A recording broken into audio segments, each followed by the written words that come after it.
देखिए, हमारा कहना ये है कि जो पिछले 20 साल थे वो हार्ट के थे, उसमें हार्ट की डिजीजेस बहुत प्रोमिनेंट रहीं और आने वाले अगले 20 साल चेस्ट के रहेंगे, चेस्ट डिजीज बहुत ज़्यादा बढ़ेंगी। इसके दो मूलतः कारण हैं, मैं आपको बताता हूँ। और इन डिजीज़ में सिर्फ टीबी नहीं, टीबी, कैंसर, ये सब बढ़ते जा रहे हैं। मूलतः कारण इसके हैं कि पोल्यूशन बहुत ज़्यादा बढ़ रहा है। आप देख रहे हैं इन पोल्यूशन के बढ़ने की वजह से छाती की बीमारियां बढ़ती जा रही हैं। आपको बताऊंगा, सबसे पहले तो स्मोकिंग को बिल्कुल बंद कर देना चाहिए, क्योंकि स्मोकिंग करने का मतलब है कि आप अपने आप को मार रहे हैं। कई तरह के कैंसर इससे रिलेटेड हैं, कई तरह की छाती की डिजीज से रिलेटेड हैं। दूसरा कि कुछ ना कुछ व्यायाम को अपने दिनचर्या में आपको लाना ही पड़ेगा। नमस्कार, हेलो डॉक्टर प्रोग्राम में आप सभी का स्वागत है। मैं अनुराधा और आप देख रहे हैं द जेके पेजेस। और आज हमारे साथ एक खास मेहमान मौजूद हैं और आज हम बात करेंगे लंग्स डिजीज के बारे में। और इसी के संबंध में हमारे साथ बातचीत करने के लिए मौजूद हैं chest onco surgeon doctor Harshvardhan Puri, जो कि सीनियर कंसल्टेंट मेदांता अस्पताल में भी कार्यरत है। सर, बहुत बहुत स्वागत है आपका आज के हमारे इस कार्यक्रम में, जिसका नाम है हेलो डॉक्टर। नमस्कार जी। तो सर, हम आपसे जो पूछना चाहेंगे कि जैसे आजकल के दौर में जो चेस्ट डिजीज है वो काफ़ी बढ़ रहे हैं, और क्या चेस्ट जो सर्जन डिपार्टमेंट है उसका क्या रोल है, वो अलग से क्यों है डिपार्टमेंट? देखिए, सबसे पहले आपके सारे दर्शकों को मेरा नमस्कार है, जम्मू के दर्शकों को। देखिए, चेस्ट डिजीज़ जो होती हैं उसका जो इलाज होता है वो दो पद्धतियों से किया जाता है। एक होते हैं पल्मोनोलॉजिस्ट या चेस्ट स्पेशलिस्ट, जो दवाइयों के थ्रू उसका इलाज करते हैं। और एक विभाग होता है चेस्ट सर्जरी, जिसके अंदर शल्य चिकित्सा या सर्जरी के द्वारा इन डिजीज़ का इलाज किया जाता है। जो हमारा डिपार्टमेंट है मेदांता में चेस्ट सर्जरी का, वो हिंदुस्तान का सबसे बड़ा डिपार्टमेंट है, जिसमें 7 सीनियर कंसल्टेंट्स हैं। और हम अत्याधुनिक पद्धतियों से छाती की सर्जरी करते हैं। इसमें दूरबीन की सर्जरी, रोबोट की सर्जरी, ये सब शामिल हैं।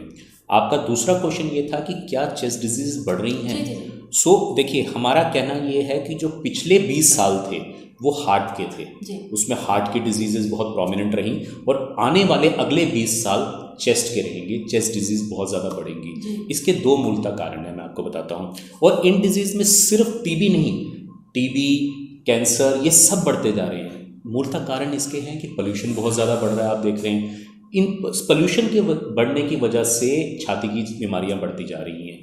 दूसरी चीज़ ये है कि स्मोकिंग बहुत ज़्यादा आप युवाओं में बढ़ रही है, उसकी वजह से छाती की बीमारियां बढ़ती जा रही हैं। तीसरी चीज़ आपने देखा कि जो कई वायरल डिजीज़ हैं उनकी वजह से, आपने कोविड में देखा कि सबसे ज़्यादा जो असर पड़ा लोगों के ऊपर वो उनकी छाती के ऊपर, उनके लंग्स के ऊपर पड़ा। ये मेजर कारण है जिसकी वजह से हम देख रहे हैं कि छाती की प्रॉब्लम्स जो हैं वो बहुत ज़्यादा बढ़ गई हैं। तो काफ़ी लोगों को ये अवेयरनेस नहीं होती, या फिर वो जानना चाहते हैं, वो उनको जो अवेयरनेस है कहीं ना कहीं वो पहुंच नहीं पाती। तो हमारा यही प्रयास रहता है कि हम इस कार्यक्रम के जरिए जो लोगों की जो भी उनकी प्रॉब्लम्स हैं वो उनको सॉल्व होए, एक ही जगह बैठ के एक डॉक्टर से मुलाकात करके उनके जो भी सवालात हैं, जो भी परेशानी है, वो उनके जवाब उनको मिल सके। तो इसी के संबंध में हम अगला जो सवाल है वो ये करना चाहेंगे कि जैसे कि हम देखते हैं कि काफ़ी लोगों में जो है स्वस्थ हैं, लेकिन वो चाहते हैं कि उन्हें ये डिजीज ना हो। इसके लिए क्या वो बचाव करें, और जिन लोगों को ये डिजीज हो चुका है, चेस्ट डिजीज हो चुका है, और वो क्या करें, वो किस तरह से प्रिकॉशंस जो लें? जी। हिंदुस्तान में हमने देखा है कि अमूमतः लोगों में ये बहुत प्रॉब्लम है कि लोग अपनी डिजीज़ को छुपाते हैं या उसका इलाज नहीं लेते।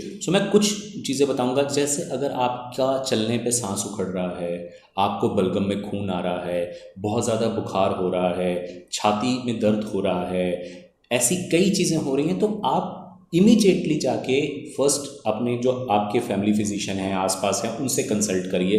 वो कुछ इन्वेस्टिगेशंस करेंगे, जो कराने की वजह से एटलीस्ट आपको पता चलेगा कि आपको छाती की बीमारी। उसके बाद आप अपने शहर के छाती के विभाग के साथ संपर्क कर सकते हैं। तीसरा चीज़ है, अगर वहाँ भी कुछ नहीं समझ आता तो मेदांता जैसे बड़े अस्पताल जो अपनी ओपीडी, जैसे हमने आप जम्मू में आपके यहाँ ओपीडी स्टार्ट की है, हर महीने हम यहाँ पे ओपीडी करेंगे, तो आप हमारे पास आ सकते हैं दिखाने के लिए। ये तो उनकी बात हो गई जिसको ये प्रॉब्लम है, वो इसको छुपाएं ना और डॉक्टर को इमीडिएटली मिले। दूसरा चीज़ होती है जिनको ये प्रॉब्लम्स नहीं है, वो क्या करें। तो दो चीज़ें मैं आपको बताऊँगा। सबसे पहले तो स्मोकिंग को बिल्कुल बंद कर देना चाहिए, क्योंकि स्मोकिंग करने का मतलब है कि कि आप अपने आप को मार रहे हैं। कई तरह के कैंसर इससे रिलेटेड हैं, कई तरह की छाती की डिजीज से रिलेटेड हैं। दूसरा कि कुछ ना कुछ व्यायाम को अपने दिनचर्या में आपको लाना ही पड़ेगा, जिसमें आप सिंपल एक चीज़ कर सकते हैं कि आप डीप ब्रीदिंग एक्सरसाइजेस करिए। आप बैठे हुए हैं अपने ऑफिस में अपना काम कर रहे हैं, आप भी कर सकती हैं। एक लंबा सांस लीजिए, उस सांस को 40 सेकंड के लिए रोकिए और फिर छोड़ दीजिए। ऐसा आप दिन में 5 से 10 बार अगर करेंगे तो वैसे ही आपकी लंग कैपेसिटी अच्छी रहेगी। तीसरी चीज़ है, अपने खान पान को थोड़ा चेंज करिए। बहुत ज़्यादा तला हुआ जंक फूड वगैरह को अवॉइड करिए। प्रोटीन्स की मात्रा बढ़ाइए, सैलड्स की मात्रा बढ़ाइए, हरी पत्तेदार सब्जियों की मात्रा बढ़ाइए, पानी अच्छा पीजिए, अपने आप को हाइड्रेटेड रखिए। अगर हम ये बेसिक्स फॉलो करेंगे तो कई डिजीजेस से हम अपने आप को बचा सकते हैं। काफ़ी लोगों की शिकायत रहती है कि भाई हम तो सब कुछ अपने डाइट के हिसाब से कर रहे हैं, ले रहे हैं, लेकिन उनका सिटिंग का काम जो होता है, फिर ये भी उनका आ जाता है कि भाई हमें तो टाइम ही नहीं मिलता, ना हम वॉक कर सकते हैं क्योंकि काम का मामला है और ऑफिस का जब वर्क होता है तो ये उनके रहता है। वो उसके लिए वो और क्या कर सकते हैं कि मैंने आपको बेसिक बता दिया कि आप बैठे बैठे ही लंबा सांस का, इसको deep breathing breath holding exercises कहते हैं। ये बहुत ही कारगर होती हैं। हमने कोविड में बहुत पेशेंट्स को ये कराया है और उनको बहुत फ़ायदा हुआ है इससे, क्योंकि आप बैठे बैठे ही अपने लंग की कैपेसिटी को इंक्रीज़ कर सकते हैं। ऐसी चीज़ें आप कर सकते हैं। और जिनके पास टाइम होता है उनको चाहिए कि कम से कम सुबह 30 मिनट की ब्रिस्क वॉकिंग ज़रूर करें।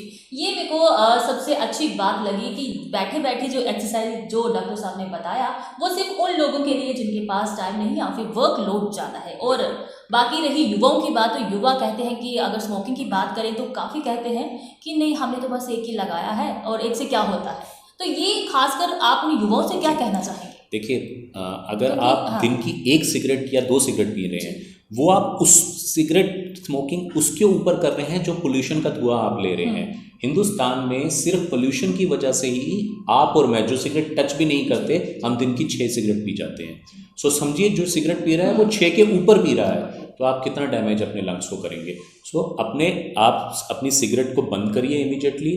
अपनी लाइफ में कुछ व्यायाम वगैरह को ऐड करिए, लाइफस्टाइल को चेंज करिए, जंक फूड को बंद करिए। ये मेरा बेसिक मैसेज रहेगा आपके युवाओं के लिए।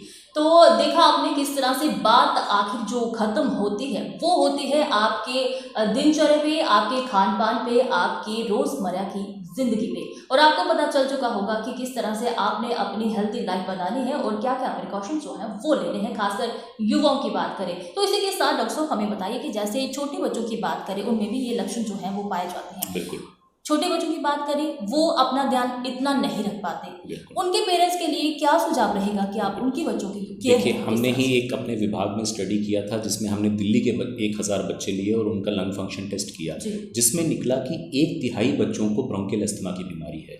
वो उस वजह से है क्योंकि पोल्यूशन बहुत बढ़ रहा है। तो मेरी जितने भी पेरेंट्स हैं उनको भी ये रहेगी कि बच्चों को सीडेंट्री लाइफस्टाइल में मत डालिए, उनके हाथ में मोबाइल्स मत दीजिए और बिठा मत दीजिए। और दूसरा, अगर बच्चा कंप्लेन करता है कि उसको सांस फूल रही है, उसको इमीडिएटली अपने पीडियाट्रिशियन के पास ले जाके उसको इवैल्यूएट कराया जाए। जी, तो इसी के साथ अभी देखा गया कि कोविड का काफ़ी दौर रहा, क्या ये जो पेशेंट हैं चेस्ट डिजीज इनको हो रखा है, क्या कोविड के लपेटे में जल्दी आते हैं नॉर्मल इंसान के बजाय? बिल्कुल। जैसे कोई टीबी का पेशेंट होता है, लंग कैंसर का पेशेंट होता है, वो पहले ही उसका फेफड़ा उस चीज़ की वजह से ख़राब होता है। और अगर उन पेशेंट्स को हमने देखा कि जब कोविड हुआ तो बहुत सारी प्रॉब्लम्स हुई। हमने कई कोविड पेशेंट की सर्जरी भी की। तो कोविड अब रिसीडिंग है, ये बहुत अच्छा है, कम हो रहा है, हम अपनी दिनचर्या में वापस आ रहे हैं, लाइफस्टाइल नॉर्मलाइज हो रहा है। पर हमें अभी भी ये सोच के चलना चाहिए कि अगर एक बार ऐसी विपदा आई है दुनिया पे तो ये बार बार आ सकती है। सो अपने एनवायरनमेंट को क्लीन रखना, कुछ ना कुछ एक्सरसाइज करते रहना, अपनी सेहत के बारे में थोड़ा सा जागरूक रहना बहुत इंपॉर्टेंट रहेगा हमारे लिए। तो काफ़ी जो मरीज़ होते हैं या फिर क्या लीजिए लोग होते हैं, उनको पता है कि हमें उनकी मेडिसिन चल रही है, लेकिन फिर भी एक डर बैठ जाता है कोविड का कि नहीं कोविड हो गया हमें तो हम ये हो जाएगा वो हो जाएगा। उनके डर को मतलब उनको आप क्या बताना चाहेंगे उनको डर को निकले कि हाँ तो कोविड तो है ही है। जी। फिर उनको डर जो और हावी हो जाता है और उससे जो है उनकी बीमारी और बढ़ जाती है। तीसरी वेव के बारे में आपको बताना चाहूँगा कि सेकंड वेव तो बहुत ही खतरनाक थी, बट जब हम तीसरी वेव में आए तो हमने देखा कि लंग डिजीजेस बहुत कम हो रही है लोगों को। अब कोविड जो है, जो तीसरा जो उसका पैटर्न चल रहा है, उसमें कोविड इतना खतरनाक नहीं है। अगर आपको हो भी जाता है, कुछ दिन के रेस्ट से और बिल्कुल बेसिक मेडिकेशन लेने से वो इम्प्रूव हो सकते हैं। जी, तो ये थी आज की खास जानकारी। तो इसी के साथ हम आखिरी जो सवाल है वो करेंगे, उसके बाद हम आपसे लेते हैं इजाजत। तो सर, आखिर में आप हमारे जो दर्शक इस समय देख रहे हैं, आप उनको एक संदेश इस डिजीज के बारे में कि वो स्वस्थ रहें, तंदुरुस्त रहें, अपना और अपने परिवार का ख्याल कैसे रख सकें। आप डीप ब्रीदिंग एक्सरसाइजेस करिए, हर किसी को करनी चाहिए। स्मोकिंग बंद करिए, अपना आहार बेहतर करिए, जंक फूड अवॉइड करिए और अपने आप को हाइड्रेटेड रखिए। इसी चीज़ से कई बीमारियों को आप जीत पाएंगे। Thank you. तो ये थी हमारी आज की मुलाकात डॉक्टर साहब से, और एक नए कड़ी में हम आपसे फिर से करेंगे मुलाकात। आज के अंक में फिलहाल इतना ही, और एक नए सफर में एक नए मेहमान के साथ फिर होगी मुलाकात। देखते रहिए the JK pages.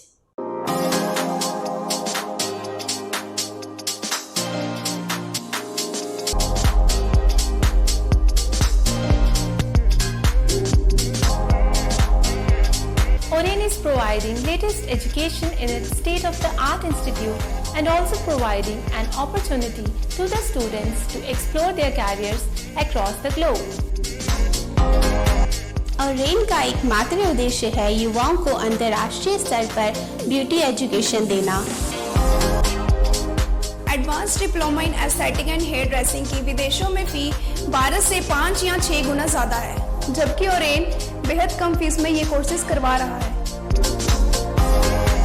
In Oren, there is a student-friendly environment. Students have the freedom to think for themselves in training. Oren is the only institution where teachers are available whenever students need. An institution that provides hair, makeup, skin, nail art and mehendi courses so close to the students' home that is actually a blessing. Different cultures, different challenges. More than 8,000 students are engaged. Earn while you learn. Oren produces thousands of beauty professionals who are today doing extremely well in their respective field. So what are you waiting for? Join Oren Institute of Beauty and Wellness. अगर आप करना चाहते हैं आकर्षक shopping, वो भी भारी discount के साथ, तो आइए गोल्ड मार्केट गांधीनगर, जहां लग चुका है लाइफस्टाइल ट्रेड फेयर। घबराएं नहीं, यहाँ कोविड नियमों का पूरा ख्याल रखा गया है। तो खुलकर कीजिए शॉपिंग, क्योंकि यहाँ है सहारनपुर का मशहूर फर्नीचर, फुटवेयर, आर्टिफिशियल ज्वेलरी, जयपुरी चूरन, kids stall, household items, herbal products, kitchenware items, crockery, watches, readymade curtains, suit and saris और भी कई आकर्षक स्टॉल।